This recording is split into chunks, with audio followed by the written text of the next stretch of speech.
Hello and welcome to Spectrum News at 2, coming to you live from the beautiful hills of Ibiakodwan. I am Francis Eded. Let's take a look at the headlines.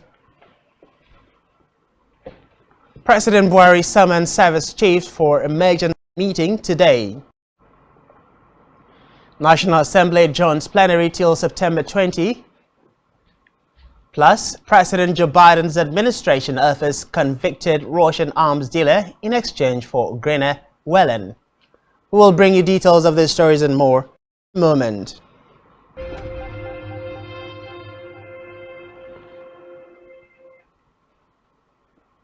First in the news is a report that President Muhammadu Buhari has summoned his service chiefs for emergency meeting today.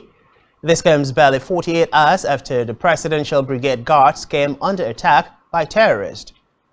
Buhari's Senior Special Assistant on Media and Publicity, Femi Adeshina, confirmed the meeting on Wednesday during an interview with journalists. In the meantime, senators from opposition parties issued Buhari a 6-week ultimatum to tackle the security challenges bedeviling the country. The minority leader, Senator Philip Aduda, flanked by other lawmakers at a press briefing, demanded that Buhari resolve terrorist attacks in the country or be impeached. In the meantime, the presidency has replied to members of the opposition parties who staged a walkout after they moved to serve impeachment notice on President Muhammadu Buhari during Wednesday's plenary. Reports say the impeachment move was hinged on the incessant attacks on Nigerians by dreaded insurgents and the latest threats to overrun Abuja, the nation's capital. However, the members of the opposition party were resisted by some members of the ruling All Progressives Congress, APC. Reacting to the development, Garba Shehu, special advisor to the president on media and publicity, in a statement, criticized the lawmakers, saying, determined to be in the headlines, PDP senators are divided and confused. While commending Senate President Ahmed Lawan's refusal on Wednesday to entertain the ridiculous motion to impeach the president, he called for the collaborative efforts of the senators, adding that the President Muhammadu Buhari's administration is committed to finding lasting solutions to the emerging security threats.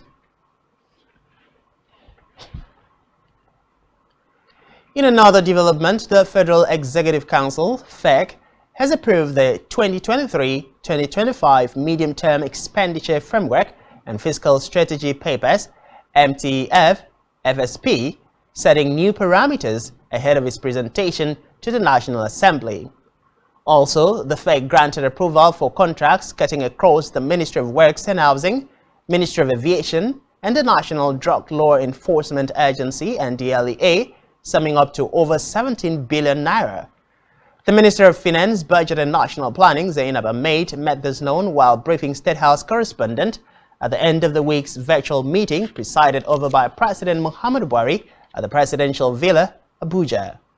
According to her, the ministry got input from the council and will make the adjustment for onward presentation to the National Assembly.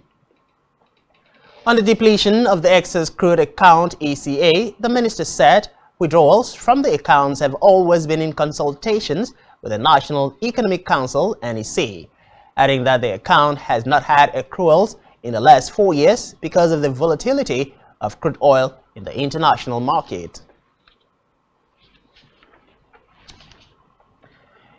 To the judiciary, where an Abuja High Court has granted the suspended Accountant General of the Federation, Idris Ahmed, and his co-defendants bail. They are expected to sign an undertaking that they will abide by the bail conditions at the EFCC, as the judge threatened to revoke the bail if any of them fail to appear for trial.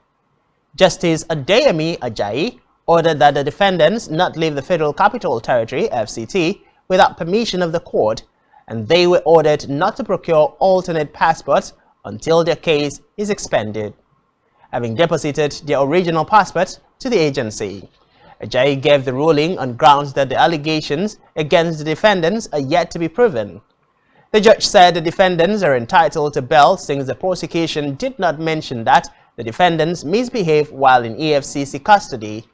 Recall that Ahmed, alongside Geoffrey Olusegun Akindele, Mohammed Kudu Osman and Gezawa Commodity Market and Exchange Limited were arraigned by the EFCC on July 22, 2022. They face a 14-count charge of stealing and criminal breach of trust to the tune of 109.5 billion naira. In another development, the National Assembly has gone on a 7-week break till September 20, 2022. This followed the adjournment of plenary by Senate President Ahmed Lawand and House of Representatives Deputy Speaker Idris, who called the House attention to the rising insecurity in the Federal Capital Territory (FCT), noting that security is everybody's business. Lawand told security agencies to stop the worsening insecurity across the states, including the FCT. In the meantime, the Nigerian Governors Forum (NGF) has called for the review of the National Water Resources Bill to accommodate the concerns of all states. Recall that the forum met the call in a communique signed by its chairman and governor of Ekiti State, Kayode Fayemi, after a teleconference meeting on Tuesday. Fayemi said the reintroduced bill did not adequately address the interest of the states and was inconsistent with the provisions of the Constitution.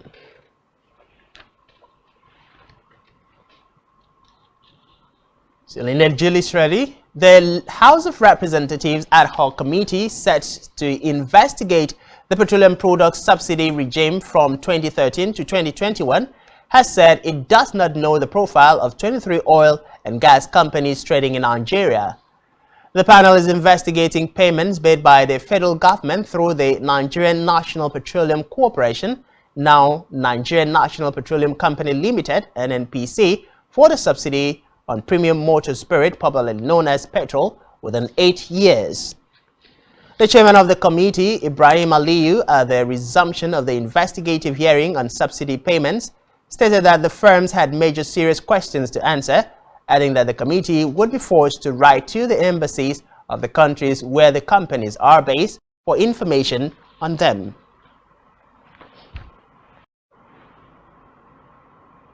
Meanwhile, the House of Representatives has faulted the alleged omission of Anambra and Enugu states from the ongoing National Agricultural Growth Scheme of the federal government. At the plenary on Wednesday, the House urged the Federal Ministry of Agriculture and Rural Development to revisit this omission with a view to including these two states in the project. The House also mandated its Committee on Agricultural Production and Services to ensure compliance with the resolution. This was based on a motion titled called on the Federal Ministry of Agriculture and Rural Development to include Anambra and Enugu states in the ongoing National Agricultural Growth Scheme, NAGS, under ATASP, which the lawmakers unanimously adopted. Recall that sponsors of the motion, Vincent Ofumelu, Chidu Obidigwe, Simon Atigwe, and Dennis Amadi, had noted that NAGs, which is under the ATASP1, being implemented by the Federal Ministry of Agriculture and Rural Development, failed to capture Anambra and Enugu states.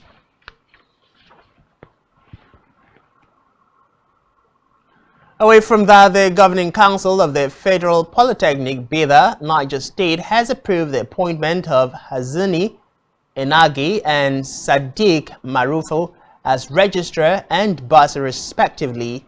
This is contained in a statement issued by the institution's Deputy Registrar, Information and Protocol, Abubakar Nzugogi, who stated that a selection board committee had earlier conducted interviews for the positions of Registrar and Bursar and its recommendations to the Council, noting that the approval was made at the Polytechnic's 89th Council meeting held on July 26th.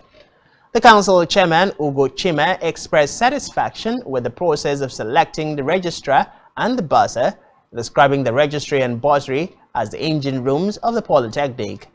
The Chairman urged the appointees to bring their wealth of experience to bear in their new assignments so as to add value to the Polytechnic.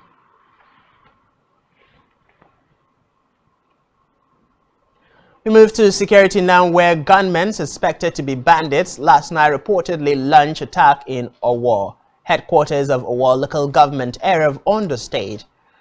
The Ondo State Police Public Relations Officer PPRO SP Fumilayo Odunlami, who confirmed the incident, stated that some persons were injured in the attack, adding that it was still unknown if the perpetrators were terrorists or merely bandits.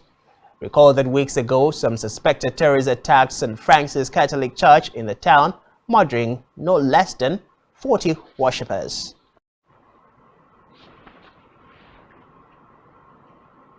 Meanwhile, the Chairman and Chief Executive Officer of Nigeria's In Diaspora Commission, NIDCOM, Abike Dabiri Erewa, has expressed optimism that justice will be served for the 2 Nigerians killed at the weekend in Canada.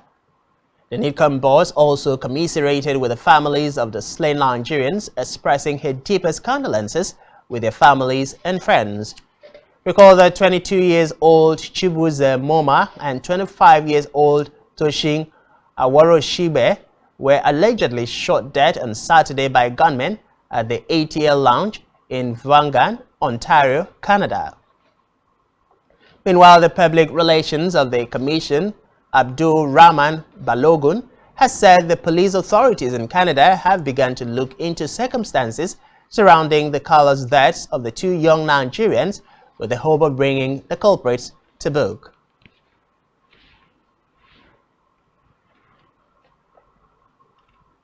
And back here, Akwa Ibom State Governor Udomi Emmanuel has donated another set of 10 security patrol vehicles equipped with communication gadgets for the State Police Command.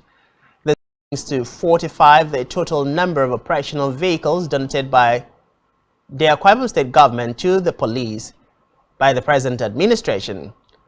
Governor Emmanuel, who stated this while receiving the new Commissioner of Police in the state, Olataye Dorosimi, who was at Government House Uyo on a courtesy visit, said his administration has also procured 18 gunboats to boost security in the riverine areas of the state. The governor further commended the new Commissioner of Police for the innovations introduced in policing the state and effective collaboration with other security agencies in securing the area since his assumption of duties in the state. Speaking earlier, the Commissioner of Police in the state, Dorosimi, said he has intensified patrols in all parts of Akwa Ibom State to detect and prevent crime in the area. The State Commissioner of Police lauded the state governor for his support to the command and assured of the readiness of the police to work round the clock to sustain the peace currently being enjoyed in the state. The Commissioner of Police was accompanied by the visit by heads of the units of the State Police Command. We move to Africa, where protesters took to the streets for a 3rd consecutive day after at least 15 people were killed and dozens of others injured during the previous 2 days of demonstration in Congo's east against the United Nations mission in the country. The UN said on Tuesday 1 peacekeeper from Morocco and 2 international policemen from India serving with the UN peacekeeping force were slain, and a policeman from Egypt was injured at the UN base in Butembo in North Kivu province when violent attackers snatched weapons from Congolese police and fired on UN personnel.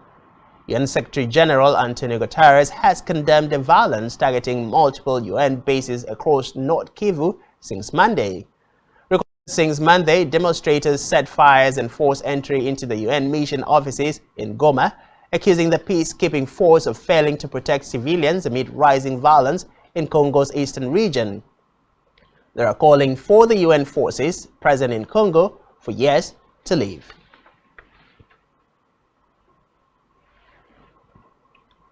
Meanwhile, President Macron arrived in Guinea-Bissau on the first official visit of a French head of state to West Africa.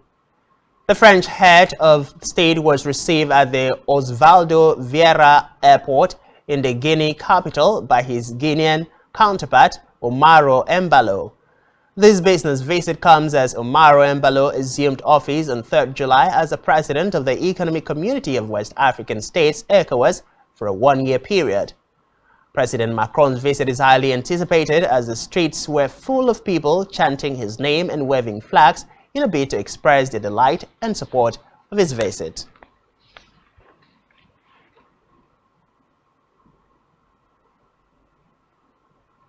On the foreign scene, after months of international debate, the Biden administration has offered to exchange Victor Bout, a convicted Russian arms trafficker serving a 25-year-old prison sentence, as part of a potential deal to secure the release of 2 Americans held by Russia, Brittany Griner and Paul Whelan.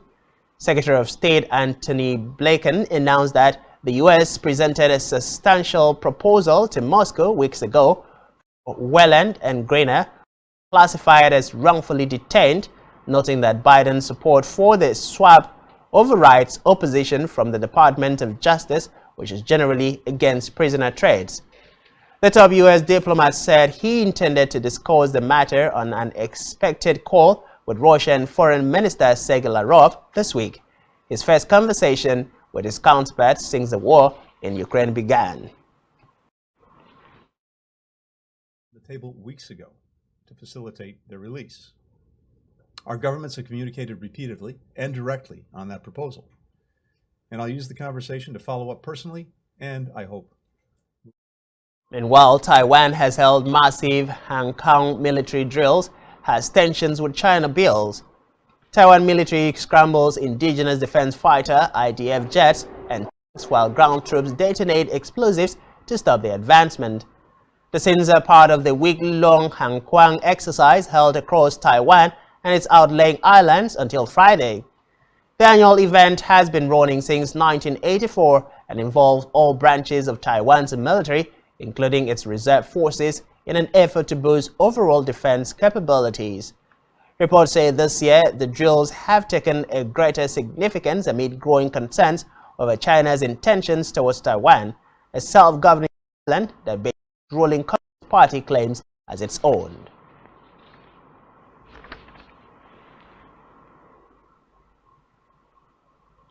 And still to come in the news, Commonwealth Games Birmingham 2022 begins today. Just stay with us.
Much thanks for staying tuned.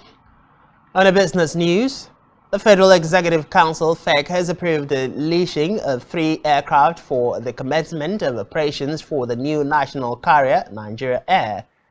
The Minister of Aviation, Hadi Sirike, disclosed this to state correspondents at the end of the FEC meeting presided over by President Muhammadu Buhari in Abuja. He said the Nigerian Air would begin operation on the domestic routes using aircraft made by Airbus and Boeing. The minister also asked Nigerians willing to acquire part of the 51% share available for indigenous investors to declare their interest. Recall that the federal government in November last year said the Nigerian Air would would begin operation in April, which was later pushed forward to July. The aircraft will be wet leased and operations will begin. Because for you to order an aircraft and get it delivered, sometimes it takes 3 years, 4 years, 5 years, 6 years. We're getting better deals now because of COVID, so there is more availability of aircraft, but they will not happen day one. So the airline is structured in such a way that they will start with a wet lease aircraft, and that's how most airlines, 90% of it. In the meantime, there are indications that multiple checkpoints and extortion of truckers are pushing importers and other investors to neighboring countries' ports, thereby depriving Nigeria of the opportunity to earn income. The chairman of the Association of Maritime Truck Owners, Amato Remi Ogunbemi, stated this at a stakeholders meeting organized by the Maritime Anti-Corruption Network, MACN, held in Lagos. Ogunbemi emphasized that multiple checkpoints along the port corridors have also led to financial loss and bankruptcy on the part of importers and truckers, arising from the diversion of containers and cargo and trucks. He said there is also an increase in prices of imported commodities arising from unauthorized payments at multiple checkpoints and extortion along the port's corridor.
Sincere apologies for that technical glitch. In health, the federal government said plans to commence the universal health coverage, which would provide affordable and accessible health care to 83 million vulnerable Nigerians, is underway. The Secretary to the government of the Federation, Bas disclosed this when the delegation from the World Health Organization, WHO, led by its country representative, Dr. Walter Molumbo Kazadi, alongside the Executive Secretary, National Health Insurance Authority, Professor Mohammed Nasir Sambo, paid him a courtesy visit in his office. The SGF said the signing into law of the National Health Insurance Authority bill by President Muhammadu Buhari has signaled a new lease of life to the health sector, which would make universal health coverage accessible to the vulnerable in every nook and cranny of the country. Meanwhile, World Health Organization country representative Dr. Walter Molumbo Kasadi has said the law will make the healthcare services accessible to the vulnerable in the Nigerian society. By extension, improve the health and economic status of Nigerians. Still in health, the House of Representatives has lamented that Nigeria is losing over $1 billion to the fight against malaria annually. The Parliament is also investigating the federal government's National Malaria Elimination Program for allegedly breaching the country's local content policy and importing mosquito nets without approval. At a plenary on Wednesday, the House unanimously adopted a motion jointly sponsored by three of its members, Benjamin Kalu, Yusuf Tanko Sununu, and Abubakar Dahiru, on the call for intervention in Nigeria's losses in the fight against malaria. In the motion, the lawmakers noted that Nigeria accounts for 27% of malaria cases and 31% of malaria deaths worldwide, with malaria killing no fewer than 200,000 Nigerians and afflicting 61 million others in 2021 alone.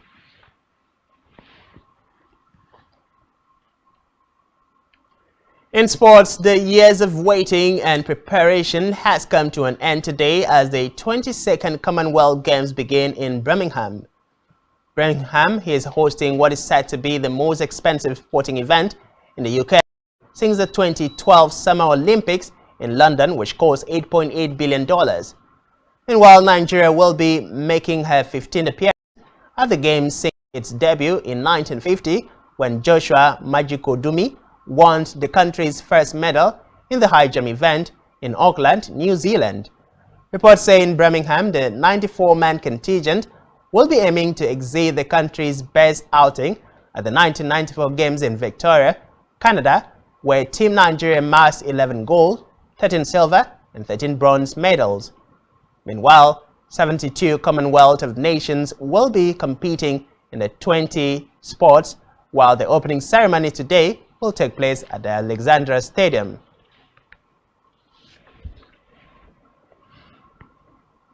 Still in sports, the captains and flag bearers of the Team Nigeria for the 2022 Commonwealth Games in Birmingham, United Kingdom, have emerged. The captains are Nnamdi Innocent, one of Nigeria's leading men powerlifters, and Blessing Oborududu, top women wrestler, a silver medalist at the last Olympic Games in Tokyo, Japan, and gold medalist at the 2018 Commonwealth Games. The flag bearers at today's opening ceremony will be Nnamdi Chinecherem, Prosper and veteran women powerlifter who doubles as the world's record holder in her category, Oluwafemi Layo Fashale, and the opening ceremony of the 2022 Commonwealth Games will hold at the Alexandra Stadium in Birmingham, United Kingdom from 7:15 p.m. On our entertainment news, popular singer Habib Okikiola, popularly known as Portable, has reacted to his disqualification from the Hades Awards. Recall that organizers of the Hades Awards disqualified Portable for threatening to kill his co-nominees. The organizers in a statement on Tuesday said Portable was disqualified from his 15 nominees list to further pass a strong message of not condoning reckless and uncut statements. Portable was nominated in the Rookie of the Year and Best Street Hop Artist categories. Reacting to the disqualification, Portable, in an Instagram video, said he does not regret his actions. Still on entertainment, it is a winning season for Nigerian award-winning singer Temilade Openiyi, popularly known as Thames, as she made her solo debut on Billboard Hot 100 chart with a 2020 song, Free Mind, of her For Broken Ears EP. For her debut solo entry, Thames peaked at number 90, making it her fourth time appearing on the prestigious Billboard Hot 100 chart. Recall that in May, Thames made her debut at the #1 spot on Billboard Hot 100 charts with a feature on Wait For You by American rapper Future. The track also featured Canadian artist Drake and is the 7th latest LP album, I Never Liked You. Receiving the award, Thames urged women and girls to continue on their chosen path, adding that the hard work will soon pay off.